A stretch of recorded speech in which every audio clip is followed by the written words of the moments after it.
Okay,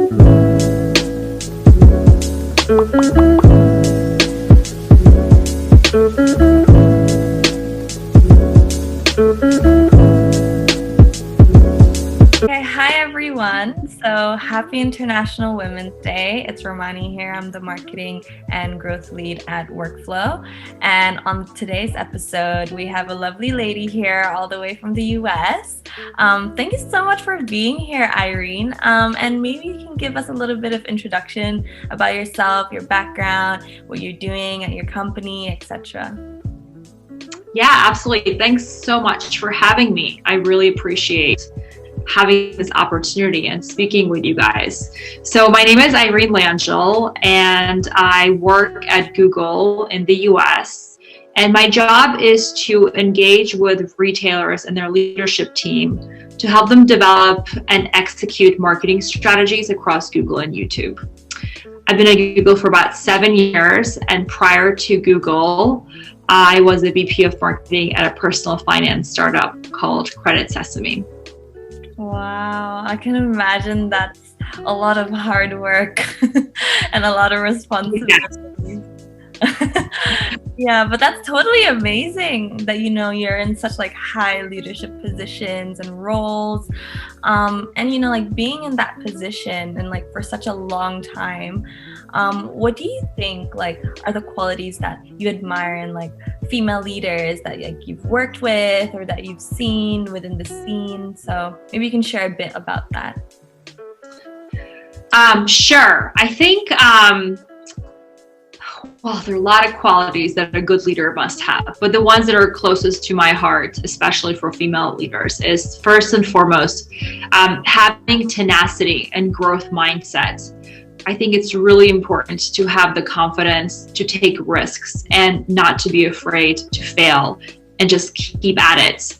Because without failure and without having a growth mindset, you're just not really going to learn from your mistakes. And I think it's absolutely crucial to be able to stay on task, have a mission, but just pursue it as much as you can, embracing everything that comes along the way, including the failures. I think the second most important quality for a leader is to have a true passion for developing talent and giving back. So I was really fortunate early on in my career to have had leaders who took keen interest in my personal growth, and they provided me with the tools and the support that I needed to feel empowered to carve out my own path, if you will, and reach the goals that I wanted to reach. So I think all great leaders lift others and help others develop and pay forward into the future of other great leaders.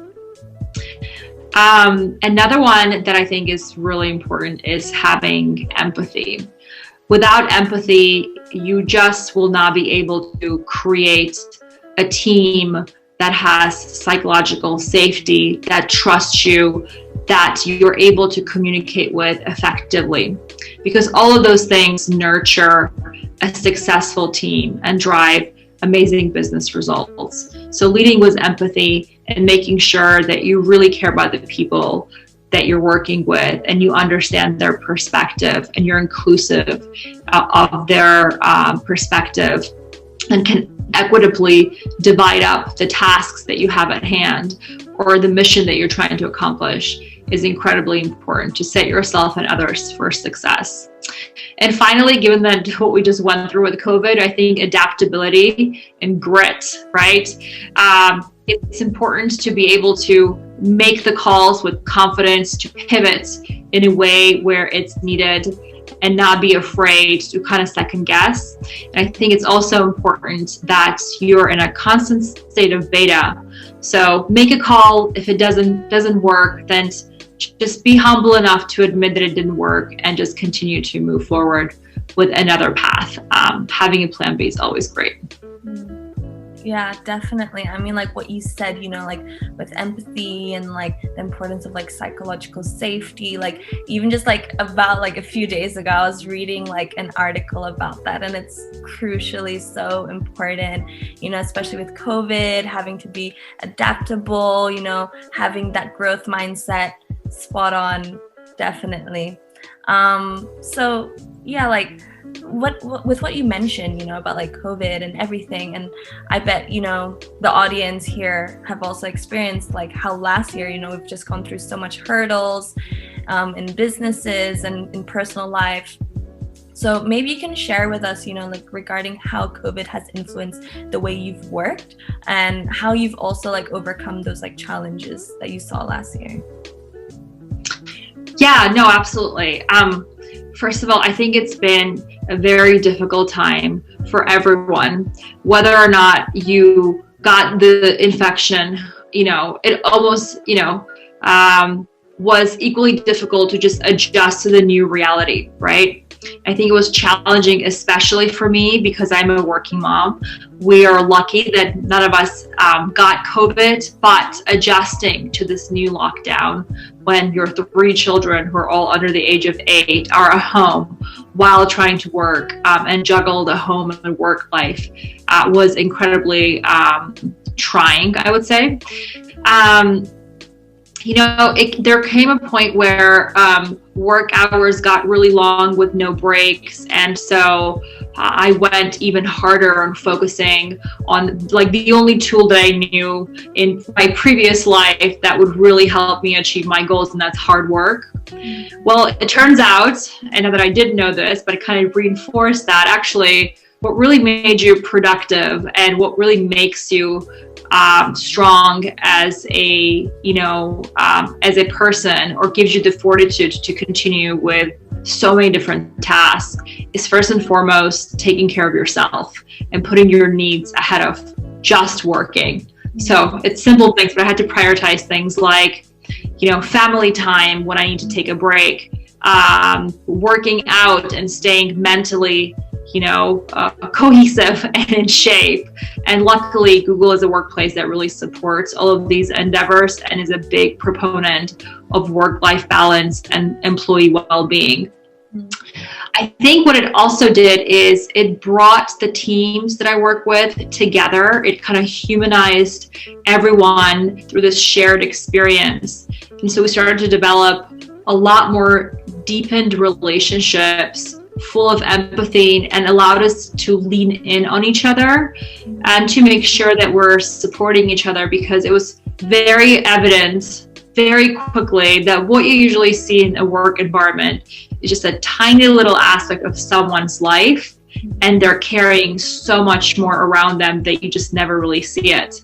So being in video conferences where we get to see each other's homes and, you know, kind of empathize of what's happening in this shared environment of being in a lockdown and going through COVID and pandemic has definitely brought us together and has made the work environment a lot more inclusive and, I think, diverse in the way we approached the solutioning and just work in general. Wow, that's really amazing. I didn't know that all your kids are under the age of 8. Like, I can't imagine how much, you know, of a challenge, or like, yeah, I mean, you know, it's a process, right? But, you know, props to you. Yeah. Well, they're homeschooled, so you know, it's all the schools locked down. So it was a bit of madness happening with very young kids who can't kind of stay on task on their own without some level of, you know, guidance and supervision from parents. So it was definitely an interesting start to 2020. Yeah, no, but it's definitely like so inspiring, you know what I mean? Like, you know, having that balance, like what you said, like how Google like really prioritizes their employees' work-life balance. Like we also wrote about it like in our article, you know, like we love companies that, you know, really look at like employee well-being, you know, and you know, it's just that it's also inspiring, you know, like for me, like someone who's still in university, still like trying out within like the industry and stuff, to see like women like you know, like, you know, persevering, you know, as a mom, working like in a high level position at Google. It's just such an amazing sight to see, honestly. Yeah, so I think before we like end this interview, I'd just probably like to end up with one last question. So, you know, like what I said, like for me, you know, you're highly inspiring and everything. And I bet, you know, a lot of like other women out there, young, you know, students and everything, they also would probably see you as like an inspiring person as well. So what advice, you know, like what biggest piece of advice would you give to like women out there who are just starting their careers or who are still in like university, you know, like trying to intern whatsoever, or even just like thinking, you know, about like what they want to do for their future? Like what advice would you give them? Yeah, well, first of all, thank you so much for all these compliments. I'm just honored to say that you are inspired by me, because, you know, I think we're all still trying to make our way forward. So I appreciate you saying that. It really means a lot. And it makes my, I think, work and life meaningful. So thank you. As far as advice, I think it's really important to stay hungry and focused. So there's a particular area that you want to go into, just over prepare, learn as much as you can, you know, try to have a tool bag full of knowledge and trends and industry know-how, so that when you get to that interview, you come across as somebody who's passionate, has done their homework, right? And is showing just how much you're able to do and what length you're able to go to in order to realize your passions and your dreams. I think the other thing is that you have to walk in with confidence and really play up your strength and amplify your strength.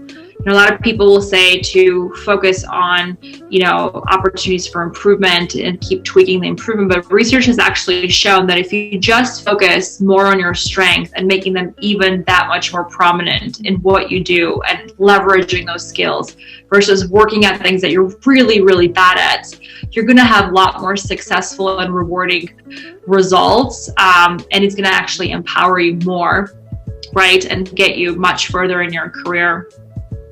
I think the third thing is that there is no I in team, and it literally takes a village to build anything. And so you have to be empathetic, you have to be real, you have to be kind to others, and you always should think about how to lift yourself and others so that no one is left behind and you're able to get to the diverse set of opinions and to the best possible solution out there. Because with, you know, just doing things in a vacuum alone, or just focusing on yourself, or even just partnering with people who are similar to you, usually most creative ideas are left behind and they don't really come out. It's just too much consensus in the same topic. And so I think empathy, kindness, and lifting yourself and others at once is really important to start thinking about actively as you go into your career. Yeah, definitely. I mean, I'm taking notes of that.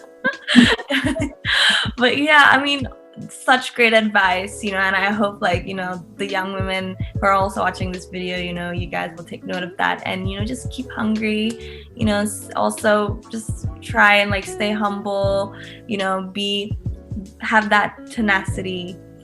So, you know, thank you so much, Irene, for being here today, and taking the time off your busy schedule. It was such a pleasure talking to you, and it's such an honor to have you here, honestly. And thank you so much, everyone, for watching. Any closing thoughts or remarks from your end, Irene? Happy International Women's Day, and women make amazing leaders. So I wish all of you guys tons of success and very fulfilling careers and personal gains and personal growth. Thank you for having me. Thank you so much, and happy International Women's Day. Don't forget to tune in to our next episode. That's coming out tomorrow. See you. Bye. Bye.